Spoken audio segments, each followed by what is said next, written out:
whether it is relational issues, fear of failure, or procrastination, they all have the same root cause, which is self-rejection. And in the book Addicted to Love, Jan Geurtz explains how this is created and what you can actually do about it. And this is way easier said than done, and it takes a lot of practice, but hopefully this video can be very helpful for you in the long run. So let's talk about where this all started. As a baby, you were born as a whole and complete being, and the first few years of your life you were dependent on your parents, and if they would reject you, that means also, like, if they wouldn't feed you, you would literally die. So the first few years of your life, rejection is associated with death. So it makes sense that you're afraid of rejection, because you learned that if people reject you, you're gonna die. And you kept this idea alive, but right now it's just an illusion. But rejection is still associated with you feeling like you are dying. So what you were doing as a child is that you started to notice that certain behaviors made your parents happy and certain behaviors didn't make your parents happy. And the behaviors that didn't make your parents happy were the type of behavior that you disowned. So as I said, you start as a whole, complete being, but you start to disown certain parts of yourself. You start to push them into the shadow, which is the core of self-rejection. And your parents were critical of you, and this voice has also been internalized. It's the internalized voice of your upbringers, or also the superego or your inner critic.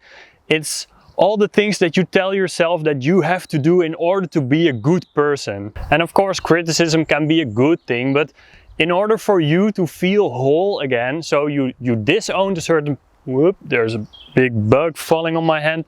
So in order to feel whole after disassociating certain parts of yourself, you're going to substitute it with other people's love and recognition.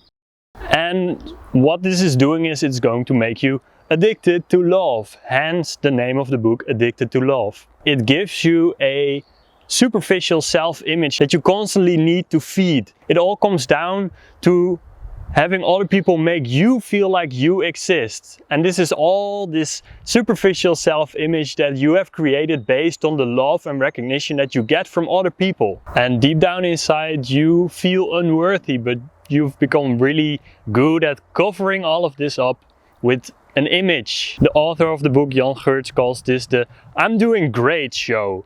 So we've gotten really good at telling ourselves that we're doing great, but every once in a while throughout our lives, this existential problem pops up during relationships or working on a project, and you really feel like you have to succeed, because if you don't, or if you don't receive this love or recognition, you think that you are not worthy.